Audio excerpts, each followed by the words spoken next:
let your kids be a little bit dirty. What? Don't. No. I mean, far like too fast these days, Magnus. Hello, everybody, and welcome to another episode of the world's greatest parenting podcast. This is Overly Honest Dads. Overly Honest Dads is a podcast that aims to give you a very honest, occasionally brutally honest viewpoint on what parenthood is really like. My name's Matt, and I'm your host. I'm joined, as ever, by my podcast pals Magnus. Hi, guys. And John. Hello. How are we doing? Yeah, not too bad. It's been some time since we spoke. It has been a little while, and I'm going to do a bit of housekeeping up top. Loyal listeners out there might notice that we haven't been posting quite as frequently recently, and that's because we have moved to remote recording. We're recording this on the first day of the second lockdown, but we moved to remote recording a little bit earlier because we could see that was a direction that things were going in, because there's lots of COVID around. So we're doing remote recording, but things will get a bit more regular from here on in. So we'll be back to weekly posting from now on, and we also will be changing the recording, the posting date for the podcast at some point. We're not sure exactly when that'll be. That's all in the very capable hands of our podcast guru Magnus. You calling me a mug? Yes, I am. That's exactly what I'm doing. And to tell you about this episode, so I think this is episode 29 of our podcast, and for this episode we're going to go back to the format we had at the start when we first started recording. So when we first started doing Open Honest Dads, we tackled sort of a big subject every week, and we had a discussion, occasionally debate about some kind of parenting issue. And then once we got to the point where we were exhausting most of the obvious podcast episode ideas, we started to do segments where we would have sort of recurring segments every week. But it was always the intention that we would get back to sort of mixing up some episodes that discuss big subjects and some episodes that just follow the segment route. So we're back doing big subjects, and for this week we're doing parenting philosophies. So once we've got through dad news, which we'll do in just a moment, we're going to go round and tell you about our three parenting philosophies. We're going to do three each. We're going to go around the table, the virtual table, and tell you about our parenting philosophies. I think that for all parents, you can have like lessons you learn or approaches you take that will be individual to you, and I think it will be interesting to share what ours are. Hopefully they're different from each other. Hopefully we don't all have the same ones. We've not shared them yet, so it will be a voyage of discovery for us and you. But that's enough of me waffling. It's time for some dad news. So we haven't discussed who I'm going to throw it to first. So who am I going to throw it to? It's Magnus. Give us your dad news. Me. Oh, wonderful. That'll be a face, neck and chest. Indeed. Oh goodness, there we are. Since we last spoke, which was some time ago, things have been really in motion. I know that I was saying that she was changing previously, but we've had some the massive... cat's mother? Quinn, my dear daughter. We have had some massive leaps, I think. I thought you said massive leaks for a moment then. No, thankfully not. Well, I would say aside from, being well into the terrible twos, holy shit, she feels like a proper kid now. She's singing for enjoyment and in tune, kind of, within reason, though is unable to say all the words. That being said, she can say most, or at least attempts most trisyllable words, providing there isn't a rogue R in there. Yeah, it's kind of fun, kind of really, really sweet. Some of her pronunciations also are insanely good. Off the top of my head, laptop, water, Saturn, auto, in Czech, konec, her babysitter, Tatiana, pylon as well, because we've got a lot of pylons around this end. Pylon, furlough, just all sorts of random work. COVID-19, yeah. Biden. Novel coronavirus. She now attaches little English bits onto the words as well, like it's a pylon, it's a mole. Oh, that's this good. Is a travesty. I know, it's crazy. She no longer has any fear of saying new words, providing they aren't made up of too many syllables. I did try and get her to say the other day electrical pylon, and she wasn't yeah, of course, she wasn't having any of it. Bloody hell, man. Yeah, I know. Also, you may remember from previous episodes, I said that she had a really massive preference for me, her father, as opposed to her mum, and that appears to be reducing, which is good. She's giving mummy a lot of love. Something funny she did the other day. I was working on the laptop, and she was next to me, having food, right? And I was facing away from her, and she goes to me, "Huh, Dada," like calling me. It was crazy. And then she pulls the evil face, which is like a Tony Montana face. So she got my attention. Yeah, it was crazy, man. She got my attention to pull a joke. So yeah, like things are nuts. But bike rides as well, they're great. Oh no, you're not. Yeah. All right. Well, I don't know if you guys will be happy about this, but that being said, some dickhead put thumbtacks into my fucking wheels the other day when I had it parked outside a cop. Well done, man. Well, the next day, Quinn grabs her helmet and brings it up to me and asks for a bicycle ride. And cool. She couldn't quite understand why she could not go for a ride, which was fucking infuriating and quite upsetting. Still cycling. She's starting to appreciate it. That's good, though. Yeah, she really likes it. She loves it. She absolutely loves it. Why did that person do that to your bike? I don't understand. I don't know, man. Like, my bike is a bit Larry. It's like all red wheels and black frame and whatnot. So yeah, maybe that's why. Yes. Okay. Well, thanks for that, Magnus. Great to hear about Quinn's verbal progress, linguistic mastery. John, what have you got to say for yourself? So, dad news. I've done the very dad thing, a sporting event that happens every 4 years where a father will stand in front of the TV and watch the American elections. And my God, that shit has given me a hard on. We're now sitting at 253 for Biden, 214 for Trump, but the race is still going. American politics is fucking fascinating to me, to be honest, because it's, in the UK, it's some guy loses his job in a school gym, as an MP, and here we're talking about, really cool statistics. It's all driven down into detail, and it's quite interesting to watch, to be honest. Mm-hmm. So that's been my sort of dad activity for the last 3 or 4 days. Besides that, it's been fun, but I've been ill for 3 or 4 days, and I've had to get a COVID test, which means we're all stuck at home, and the kids can't go to school, and they're pissed. Me. So, I got the home test to swab myself with, and it's quite an interesting procedure to go through, which is quite fun. What is the procedure? Oh, you got the swab, you got to put it on the back of your throat to your tonsils. And then you got to use the same swab and put it up your nose, and the up the nose thing is just so weird, especially when you're not used to having stuff up your nose. It's really annoying. But what do you mean the same swab? The same end of the swab? The same end of the swab goes up your nose. Are after you it's joking? gone in So your mouth. you're putting your throat balls up your nose? Yeah, exactly. Like that's and then, fucking rank. I did not know that. Yeah, and it was not fun. Sorry to hear that, man. I hope you're okay. You're not. I'm waiting for the test. I mean, I'm feeling better. The temperatures dropped off today.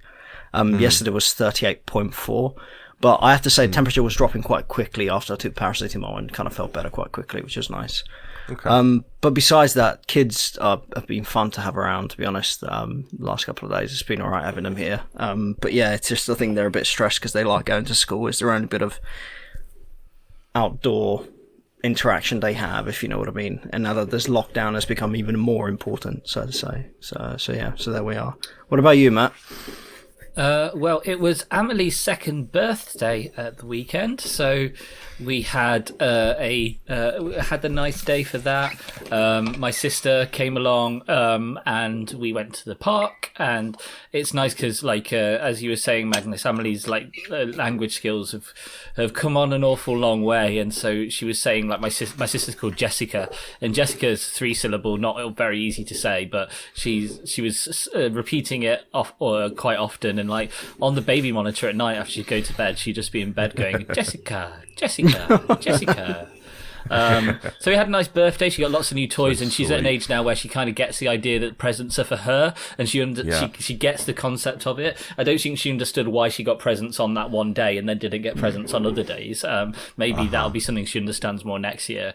Had a nice moment with her yesterday. So I was bringing her home from nursery, and she was very tired, and so I was having to carry her a lot of the way. Usually she walks, or we have the pushchair, but we didn't have the pushchair, and she was tired, so I had to pick her up. And I was kind of being a bit silly, and she just turned to me and said, "Silly sausage, Daddy." And I often call her a silly sausage, but I'd never heard her say it before. I'd be like, "You're a silly sausage," and she just like, I'd never heard her say it, and just to surprise me like that out of nowhere, "Silly sausage, Daddy." That was very cute. I love the sausage thing, man. It's great. Yeah. Do you use it with your kid, Mag, or not? We say a lot of things. I probably say sausage as well, but she has repeated some things that she shouldn't repeat, and we're getting the hint. There's nothing overly bad. Like she said, "Oh my god," the other day, and I'm pretty sure today she said, "Holy shit." So we need to, we need to sort that out. Yeah, a bit like this podcast, we need to sort out all the swearing, for fuck's sake. Yeah, well, it's not the F word I'm too worried about. It's your repeated C bombs. They're not just C bombs; they're like carpet C bombs. You know? By the way, if you hear banging in the background, is tonight the Guy Fawkes Guy Fawkes night, isn't it? So if you is hear that him what it banging during the thing, it's because my neighbours are just been popping off like crazy. So it's been going on since Nice. about 4 this afternoon as well. I went to the shop to buy a couple of beers before we started recording, and I came back smelling like a bonfire. It's weird though. This is like I mentioned. This is the first day of lockdown. Going to the shop was the first time I'd left my house today because we're all working from home. And it's like it's dead out there. It is like proper lockdown again. Yeah. Like the streets are Yeah. dead. Yeah. And I quite liked it because I like it. One of the things I really loved about the first lockdown was just it was quiet all the time, and it was really Yeah. nice. You have the streets to yourself. It's a nice feeling. But anyway, this is way off the topic of dad news now. So let's rein this back in. We will take a brief break, and when we return, we're going to talk to you about our parenting philosophies. So we'll see you for that in just 1 minute.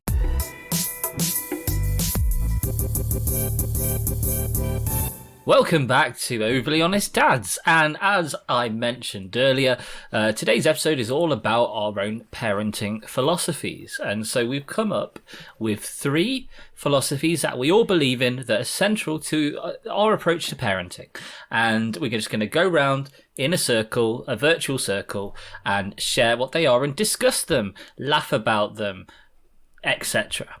So I'm going to go first, and I'm going to go first because I can actually roll all my parenting philosophies into one. Are you Buy ready? expensive slippers. So 3 philosophies in one. Live, laugh, love.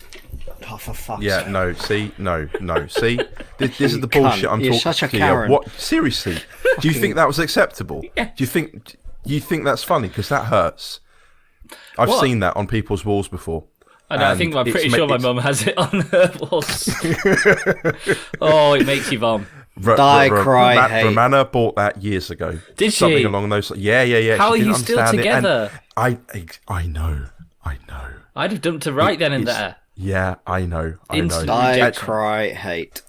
She loves that wooden kind of rustic reclaimed wood shit that has like a white painted on logo on it, and I've tried to educate her, but sometimes it slips in, and you just gave me PTSD. Dude, you have no idea, but I find all that shit around my house as well. The home is where the heart is, or the heart is where the home is, and all that shit. And then all of a sudden now we got fucking signs coming up outside of rooms, like there's a little sign outside my like bathroom. I'm like, oh shit, I used to piss in the garage. I didn't know I had to piss in the bathroom. If there wasn't a sign there, I wouldn't know where to piss. Like, for fuck's sake, why is there signs coming up saying, oh, this is the bedroom, this is the kitchen? Like, I know where I'm fucking going. It's my own fucking house. I don't need a fucking sign. It's insane. What the fuck? Empty bird cages with candles. What the fuck with that? Like, she has a fucking bird cage with a fucking candle in it. I'm like, there's no bird. There's like the candle. You never turn it on. What the fuck is the point? Oh, it's decoration. It looks nice. You fucking strangle a kitten for fuck's sake. It's ridiculous. Just Now, I absolute don't know if bullshit. you guys can see this. If I just move this away, now I'm just to describe to the listeners, we can all see each other here virtually. I'm in my front room. behind behind me, just above the mantelpiece and the mirror, is what says, I don't know if you can see that, but it says home, HOME, Oh yeah, I see. in reclaimed wood. And that's Romana's I thought it doing. said Like, home. I'm fully aware where I am. I know it's home. Are you sure? But she insisted upon putting it there. Yes, Are you absolutely. sure you're at home, Maybe she thinks that I'm an idiot. Maybe that's why. Maybe it's to remind me. Mate, like I've fucking known to be signs lost around the house, before. it's insane. It just Yeah. it pisses me It's the off. It whole really reclaimed fundamentally wood thing. pisses me off. It's like we got like a runner carpet in the hallway when you come into the house that's got like hashtag family, hashtag. I'm like, I want to piss. Like every time I come in, I've got muddy shoes. I fucking streak across the cunt so we get it dirty enough to get rid of it. I hate that runner carpet. I really do. Like, there's no need for it. It's all like hashtag. I'll take a picture of it and send it to you guys so you understand the pain in my ass. It's insane. Great. Sorry. Well- Lost my shit. Live, laugh, love. So yeah, explain your theory, Matt. Go on, tell us. That was actually just a joke, because All right, thank fuck. yeah, fuck. that wasn't a serious suggestion, but An emotional roller coaster for that. Yeah, I was hoping to get a reaction, and you guys delivered, so thank you for that. But I'll give you my actual first parenting philosophy, and it's something I've mentioned on here before, but it bears repeating, and it is to trust your gut. When it comes to parenting issues. So when you have a young child, like a very young child, and you're very new to it, you'll have lots of situations where you can overthink things or second guess yourself. And when Alex was in the late stages of pregnancy, someone that I was in regular contact with at the time, someone I worked with at the time, they just said, trust your gut. And part of me, I'm someone who overthinks everything. And so I was worried about all sorts of parenting issues before they'd even happened. And this person rightly just said, look, you can worry about things, you can think about things till you're blue in the face, until you've made yourself a nervous wreck. But when you're in a serious situation with your child, when you're in a difficult situation, often the remedy to it will come to you, and it will come to you in the moment. You'll instinctively know what to do. Obviously, you might end up in some weird situations where you don't instinctively know what to do, but thankfully I haven't had many of those yet. But I really think trusting your gut and not overthinking things is a good way to approach a large portion of your parenting life.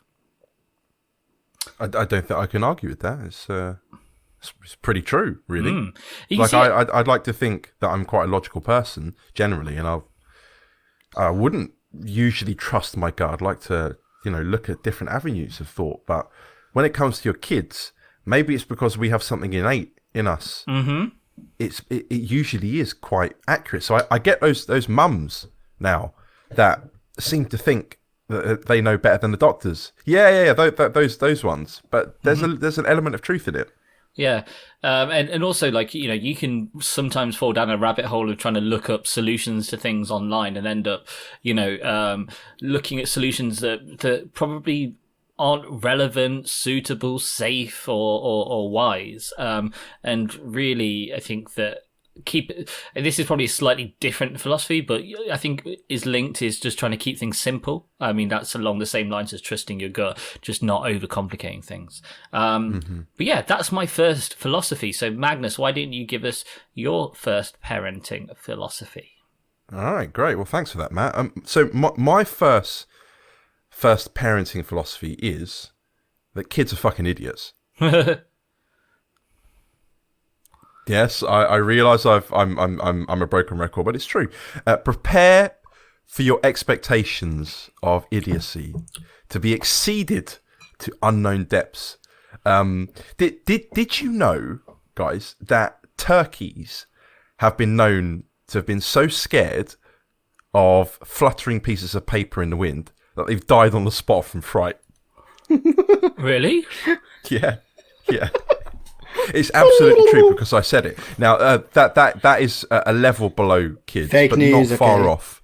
Yeah. Also, guys, thinking about it, I think kids actually make you stupid as well. They affect you so profoundly in terms of sleep and relentless craziness that maybe they temporarily reduce your IQ and make you a bit thick for a few years. I don't know, but yeah. Going back to the philosophy, kids are fucking idiots, and I have nothing else. Fair enough. I'm not All sure right. I agree with that, but yeah. All right, John, what you got for us? So what I have got, and it's a philosophy I will stick to, is no means no. When you say no to a child, don't then get, stared down by them, "Daddy, please," and then change your mind, because the moment you bend on a decision you made, they will then try and push you and bend you on everything you bloody tell them. If it's a no or it's a yes, stick to your decision, because otherwise they will try and negotiate everything out of you afterwards. I've learned that after the first one, and definitely, like, don't bend, because the moment you bend with a kid, the kid will fucking own you, is the reality on everything. If you say no for something, both you and the partner need to be in agreement that it's a bloody no. Because otherwise there's the other thing that happens, which is, "Daddy, can I have this?" "No." "Mummy, can I have this?" "Yes." "Okay." Every time I'll go to mummy for that. So there needs to be, obviously, aligned leadership. But definitely, if you say something, stick to it, because the moment you bend, you're screwed. No, they have you over a barrel, is the reality. That's definitely a philosophy I stick to, because I've learned the hard way. Do you ever have fun with it, John? Do you ever let them have an argument with you, and because you know you're going to fucking win? What do you mean? No, they don't even argue with me. If I say no, they just realise that there's no point and they walk away.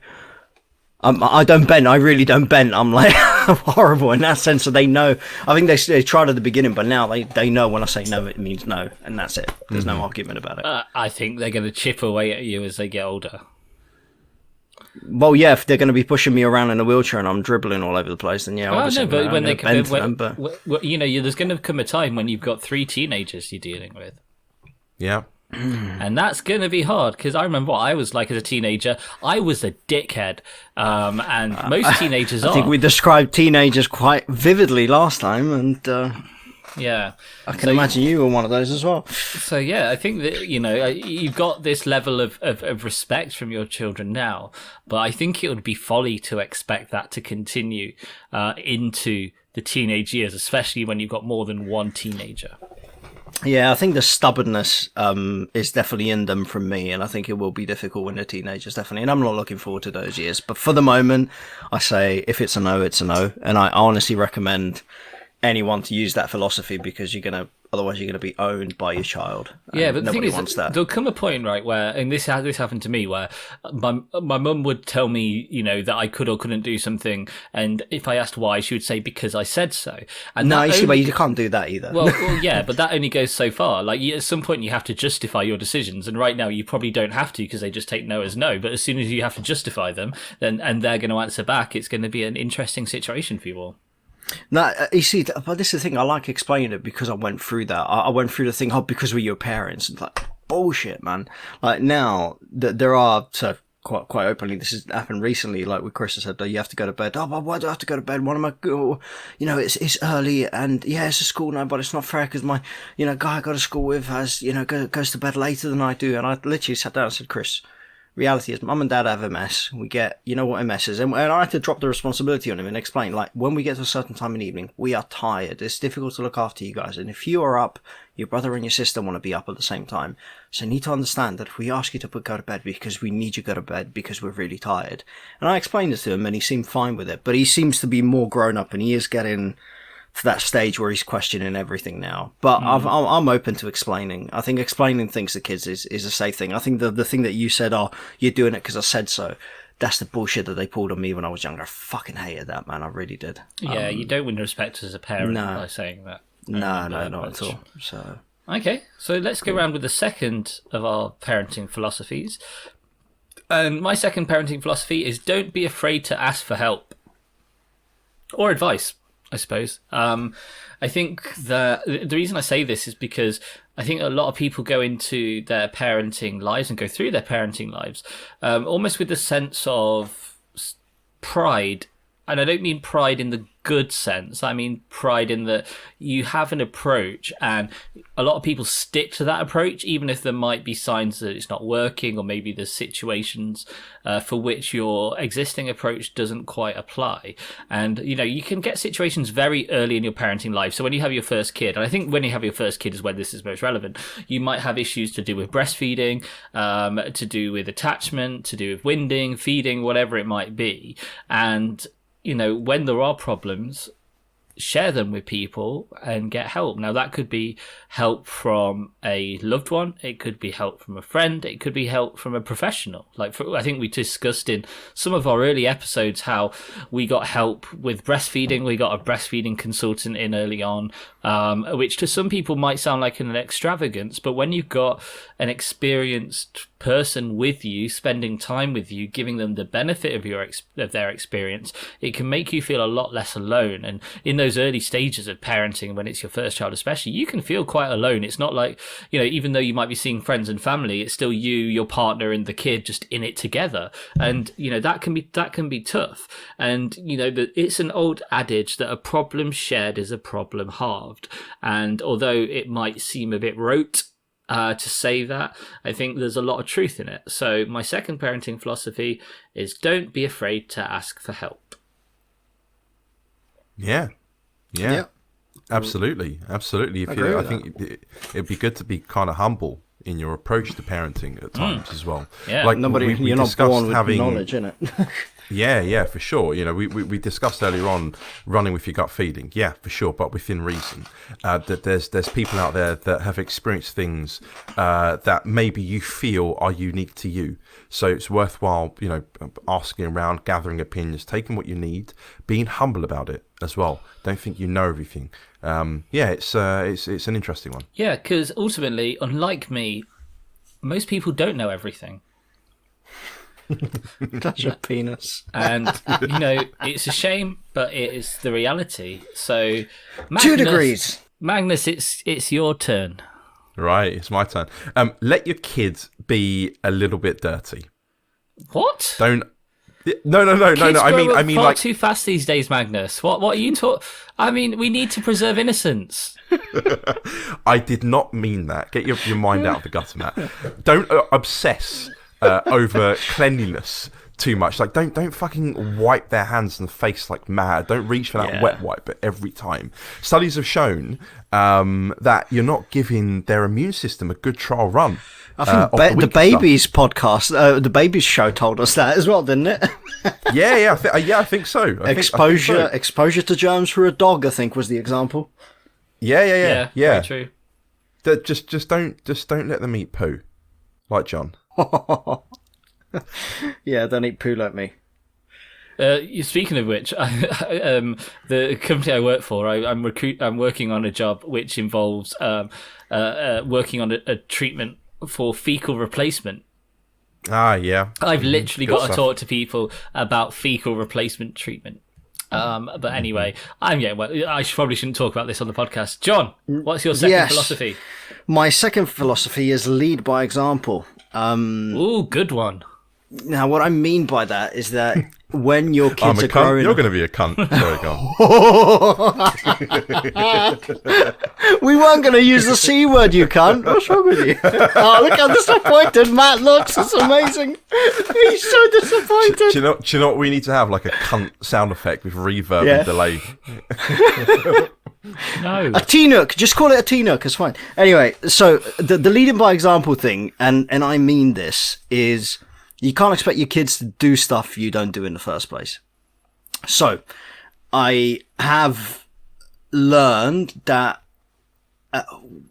some automatically I've done because I've always done, and other things I've pushed myself on doing is helping around the house. So that now Christopher is 8 and Sienna he's 9 and Sienna's 7, and I can get them to do things around the house to help mum. Because it's difficult, just do that and to help mum. But if I don't do anything to help mum, then you're like, yeah, but dad, you sit around and sit on a sofa all day and you don't help out. So now, I've always ironed my shirts. I've always done all the ironing because I enjoy ironing anyway, but that's a separate thing. Excuse me. But on Saturday, I now categorically say, Mummy's not doing anything on weekends.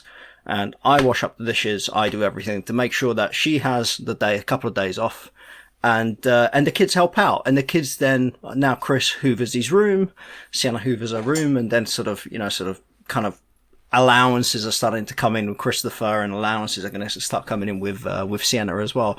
But it's kind of introducing them to helping out, so it doesn't always rely on mum. It's not mum that has to do everything, and mum, you got to pick up your own clothes, you got to tidy your own room. But if I don't do it as a dad, and I expect my wife to do everything, how are they going to listen? Well, dad doesn't do anything. So it's about leading by example, and that's really started to pay off, and I'm really starting to see those things kicking in now. So I really stick by that philosophy. Okay. Great. Yeah. So let's do our last parenting philosophy. So my final philosophy is actually informed by something I kind of noticed about myself over the last couple of weeks. So I noticed this when I was looking at some videos that we'd recently taken of Emily, and on each video, I was quite sort of loud and trying to get Emily's attention and not letting her sort of do her own thing, and kind of just observing her and letting her sort of live in the moment. So my final parenting philosophy is don't make it about you. That's a good one. I Very like good. that one. Yeah. Yep. Because I think that coming at this from a few different ways. One is certainly that if you always try and dominate a situation with your child, then you're not letting them express themselves or explore the world in the way that they should probably be doing. I think that we're like a lot of things, we learn by doing, we learn by being in the world, by interpreting what's around us. And if there's someone around us who's being like, look at me, look at me, look at me, it's annoying in any context. And it must be that way with kids as well. And surely we annoy our kids if we try and make things about ourselves. I this manifested itself in videos of Emily where I'm like, hi, Emily, look at me, look at the camera, blah, blah, blah. And, she wasn't really reacting particularly. She's 2 years old. She's not going to do that much reaction. But I kind of cringed at myself in a way. And I didn't really like how I interpreted my own actions on that. And also you could look at it from the perspective that some people use their kids as accessories to a large extent, or they define themselves by the fact that they are parents. And, being a parent it is special to you, but your status as a parent isn't particularly special. I'm not sure what the statistics are, but an awful lot of people have kids. It's not unique. It's not special. It's something that a lot of us do. Very common. Yeah, and fair enough. For some people, it might make sense to define their lives to an extent by their status of being parents. But really, if we want to be good at what we do as parents, then we need to make it about the children and realize that we're just a supporting role. They're the star. We're the supporting role. So, but related to this, and I really, really like this point, Matt, because it's something that I used to do, but it wasn't so much what you were doing, as in being the main point, the focal point. It was directing their play. So I would. They should be playing on their own. They should be doing their own thing in their own way. And if they require assistance, then they will ask for it. You don't always need to jump in and direct their play. You don't always need to feel like you have to teach them how to do things, how to put, for example, the star into the star-shaped hole. Yeah, let them figure it out. And that was something which I thought was, a good thing to do, but it's not at all. They need to have their own interactions with the environment. Indeed.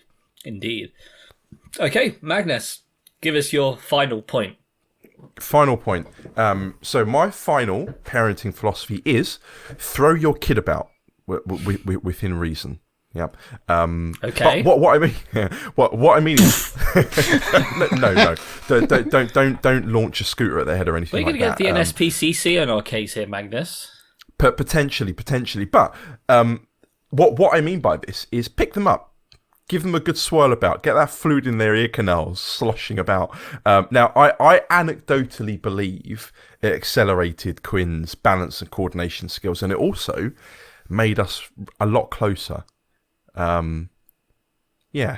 Okay. That's my philosophy. Fair enough. Well, that I think it is I fun agree. as well to mess around. I used to do that a lot with my little sister when she was like 5 years old, and I was a teenager, and we used to do wrestling matches when I was babysitting her and stuff, and I can't wait till Emily is big enough for me to do that. That'd be quite fun. Like, I still have to be quite careful with her because she's very fragile as a 2-year-old. Oh. So. Yeah, right. I can't body slam her, so. All right, John, well, take this one home. Take this one home, John. So mine heads around teaching them responsibility. I think that's key. You make a mess, you tidy up. Don't expect other people to do it for you. You know, everybody needs to take responsibility for a piece of something. Now they've learned to make breakfast for themselves because they like to get up early. So we sat there and taught them how to, well, I'll say my wife sat there and taught them how to make their milk, get their cookies out, and all the rest of it. And now they've divided responsibility on who's going to do what. And I think letting them take responsibility for certain things. And if you make a mess in your room, you tidy up your own room. No one else is going to do it for you. So you'd expect them that by a certain time they tidy up their room.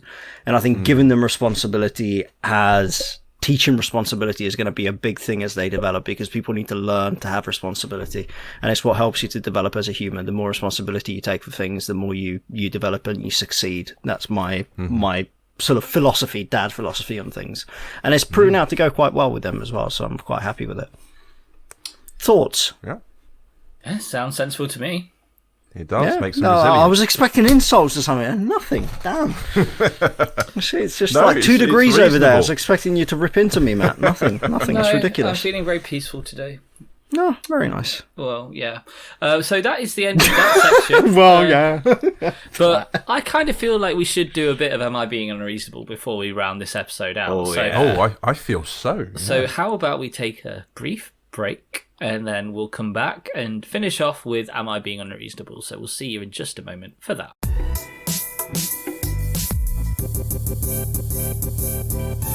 Welcome back to this final segment of the 29th episode of Overly Honest Dads, and it's time for a bit of Am I Being Unreasonable? So for anyone for whom this is your first time listening, Am I Being Unreasonable is a section where we go through some posts on Mumsnet where the posters are generally asking about issues they're facing in their lives, and they want to know if they're being unreasonable or not. It's very similar to the Reddit board, Am I Being an Asshole? Or Am I the Asshole? Sorry. And so we're going to read them out and then give our assessments on the scenarios. And the first one is from a poster called Love Your Advice, and the subject line is, Am I being unreasonable to think that furlough at 80% is far too generous? So let's read on. I'm just interested about what others think. I think fine to do this for the first 3 months, but really do feel it should be down to 60% or 70% maximum by now. People on 80% of salary with no travel or expenses related to working away from home are really not doing badly, especially since so much less to spend your money on. You could also try and improve your English with this extra time that you're being furloughed, but anyway. It is everyone else, I think, is having a tough time. Whether it's kids not getting free school meals in holidays, or freelancers, or those who've lost their jobs. I would prefer the pain to be shared. So if on furlough, yes, lots of free time, and yes, having to tighten your belt a little. Would it not be better to pay less in furlough? I'm thinking 65%. It keeps going down. And more to those who don't qualify but are having a very tough time financially. Well, I agree with the sentiment, but I don't like the tone she's using. Two large mega companies. You don't know it's a she. They were taxed. So, is it a she? Well, it's Mumsnet, so it's a fair bet. Am I showing my bias here, John? But no diversity, no inclusion. What's the matter with you, Magnus? If you tax two large companies, it would pay for the furlough scheme in no time, and it's an argument for universal basic income as well. Like, people don't get paid enough in any case, and I think it's capped at 2,500. Yeah. Anyways, is that right? 2,500. Yeah, it is capped. Depending upon where you are in the country, that could either be pretty good or terrible. Okay. No, it could be terrible in certain places. It's just it could be. It could be. You know, I don't think it's unreasonable at all. Yeah, in any way. Especially, we all live in London, listeners, and if you're living down here and you're paying rent, you are probably paying quite a lot of money. And if you are maybe the sole or the main breadwinner in your house and you're on furlough and there's not much else money coming in, well, 2,500 won't go very far here. Nope. And to some people, that will sound crazy, but it's the genuine God's honest truth. I'm not going to tell you guys what my rent is, but it's very high. So I think it's fair to say that Love Your Advice is being a bit unreasonable in this instance. So these are some of these are very topical. So we're recording on fireworks night, and this next poster is called Lockdown Queen, and her subject line is it's just neighbor asked us not to do fireworks. So neighbor asked us not to do fireworks. And the post reads as follows.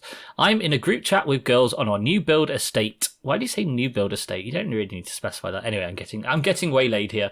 I'm in a group chat with girls on our new build estate. I sent out a pre-warning as hubby has gone and bought some fireworks. Everyone was fine and said they will be in their gardens to watch them. Then one of the girls asked us not to, as her dog has severe panic attacks. I don't know what to do. Kids have been looking forward to them. Am I being unreasonable to go ahead and do them? That's a good one, Yeah. John. I'll fucking do them. Just do them. Right. Let's explore the morality here. On the one hand, you've got dog having a panic attack. On the other hand, you've got How do you know the dog's children. having a fucking panic attack? Because he's breathing into a fucking bag? Oh no, dogs. You mean he's generally barking? do. The dogs only bark. They don't have panic attacks. They bark. No, Their they heads don't. off. John, I- you've not seen the videos, man. They have some serious meltdowns. Look, I know that It's listeners really won't be able bad. to And see they're this, not but fucking human, this is are my they? brother's dog tonight, hiding out under a blanket because he's scared of the fireworks. So it's a real thing, you know. That poor greyhound, he doesn't know what's happening. Oh, look at that cute little boy. Yeah. Oh, man. So John, Yeah, nah. so John is in favour of canine panic attacks. That's what I'm Yes. hearing. And not just that, is remember where you are in the food chain, and I believe we still sit on the top, and I'm not bending to a fucking dog. Oh, God, no Oh. wonder you run over that seagull. Yes, Magnus. That's exactly why. Know your place in the food I chain. think that's harsh. No, if it was up to me, I would say fuck off to all fireworks. They're shit, and we can do What? drone No, displays. they're brilliant. Yeah, they're they absolutely are. They brilliant are. to They're watch. shit. Right, can I just read out another comment to you guys? So a poster called Brr has posted underneath this saying, "Go for it. My son has panic attacks when dogs run up to him, but people still walk dogs every single day." Ah, fucking yes. That's a false equivalence. Like you're That not is. gonna. That's not the same, we're not man. gonna Come on. eradicate dogs just because someone has panic attacks. You know, we're not Exactly. gonna erase a species from existence Exactly. Equality. because of her child. But you know, manners are a thing. You know, it's. Well, I don't get myself worked up about this, but seriously, I like this one. This is good. Yeah. I don't know. Do you want me to read out some more responses? Yeah, Yeah, go on, I'm keen please to hear do. these. Okay, Ones that so- agree with me. So someone called Bluntness100 says, "That's difficult. You should not have given a heads up if you were not willing to act on feedback." Ah, good very point, good you know. point. That is a very Yeah, good it's- point. it's You a mean, very good point. If you'd have just done it and not asked anyone, then you'd have been fine. I would have just said you were invited to fireworks. Guillermo Van Helsing, which is a reference to the very, very good quality TV show, What We Do in the Shadows, says, "If I knew it was going to traumatize an animal, I couldn't do it. I think most kids would understand that, to be honest." Yep, I agree. Um, Simple as that. John, where's your empathy? No, Look so dead in the eyes right now. I left a bat in back in catechism. Awful. okay, so this next one is from someone called Zoomarox. That's Zoomarox. And the subject line is, "Am I being unreasonable to not want to give my dinner to the dog?" So another dog-themed one. It goes as follows. "Lost it with my husband today and would like to know everyone's thoughts on this totally unimportant issue. Every time I cook something that could potentially have leftovers for the dog, my dear husband will intervene before I have too much or seconds because the dog could have that. At least 3 or 4 times now I've stated that I cooked it and if I want to eat it, then I will. Then comes a chorus of poor doggy, mummy ate your dinner, etc. I like your style, that's funny. Anytime I go out anywhere, I always, without fail, sort out food for everyone before I go. Today I went for a haircut, made a shepherd's pie for everyone before I went, got back for leftovers, was starving, so just took the dish out the oven and started eating.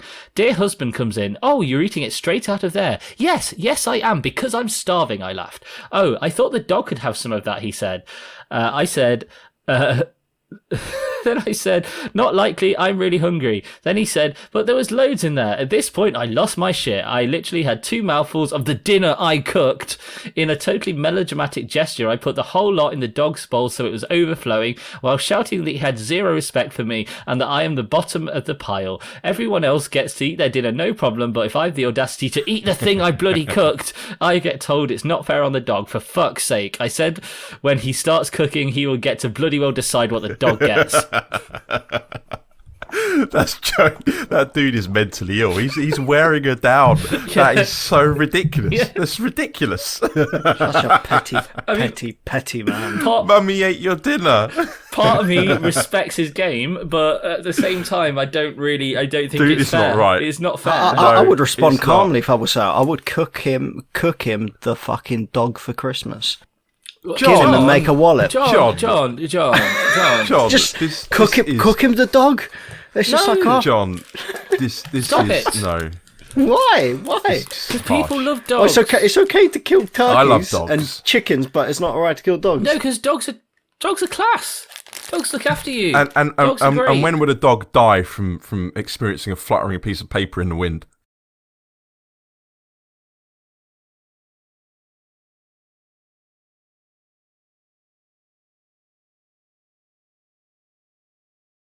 Yeah, no, but the reality is like,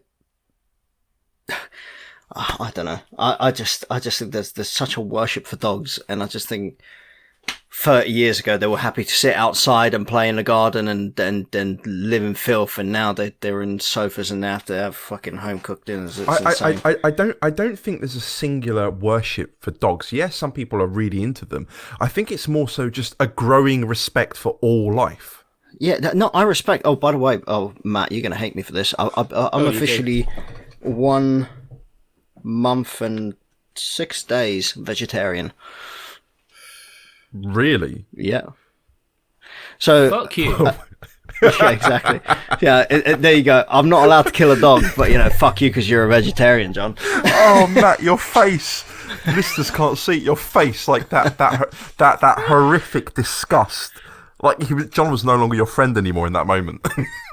I don't think we've been friends in a while, to be honest. Let's just wrap. Let's get to the end of this episode, shall we? Right. So I've got one last post for you guys. Sorry. Oh, And I'm very close to brilliant. being vegan. The only thing is I like cheese, Matt. Otherwise, I'd probably be full-blown vegan. Hold up. That's a step too far, John. We can't joke about that. Yeah. Huh? Why not? Saving the planet one meal at a time, motherfucker.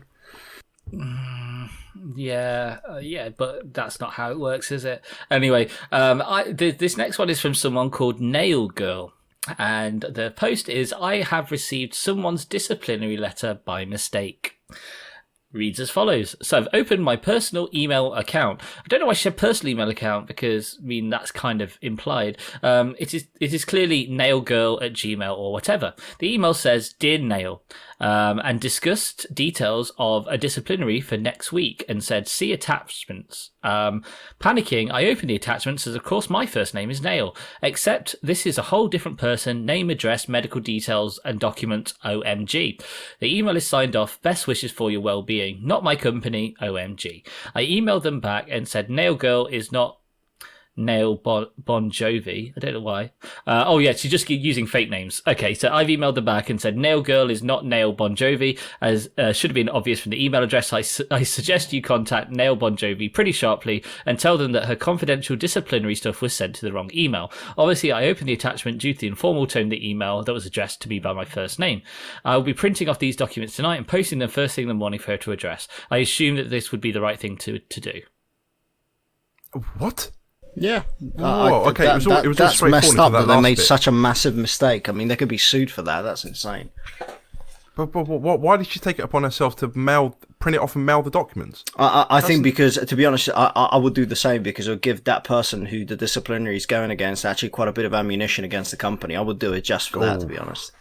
Oh, okay, yeah, no, yeah. If you want to be altruistic in that way, I guess. Yeah, you're giving that person a huge amount of ammunition, because if the company has made that much of a big mistake under GDPR regulations, they're fucked. For sure. But she shouldn't be admitting it. Now, to the there's an awful lot of debate underneath the post about whether or not you should print them out and send them to the intended recipient. I'd say the majority of people are saying that you shouldn't, but there are quite a few people that are saying that you should, and that would be the right thing to do.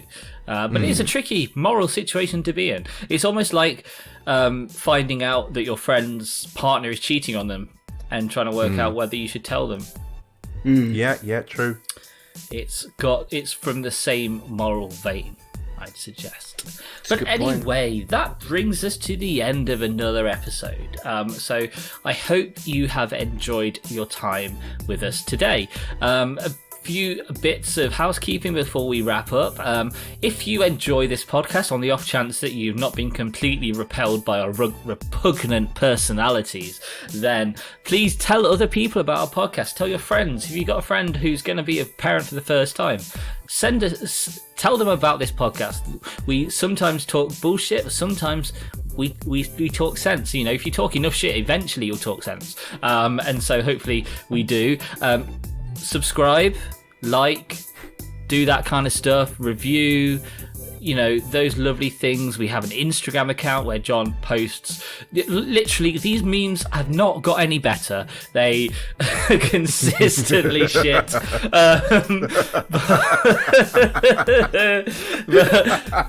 But you know, John, he tries. Sorry, John. He really tries, and you know, God loves a trier. And so check out our Instagram account. Our episodes are on Facebook if you want to just stare at our logo whilst you hear our voices. Then... John, are you okay? Are you okay? I can't see your full face. Are you upset? Are you crying? No, it's true though. They're really shit. Fucking diabolical. Yeah, they're not. He's not wrong. They really are. We have everything is shit. The logo is shit. No, the logo's not bad. John. The logo's not bad. The logo. I'm having people take the piss out of me with that logo. Yeah, but these are people. I digress. These are people that aren't putting themselves out into the world, and they don't have a creative outlet, and so they're pulling you down out of jealousy, Magnus. They're pulling you down. Yeah, maybe you're right. Out of jealousy. They want to be a part of this, and they can't because they're not original like us.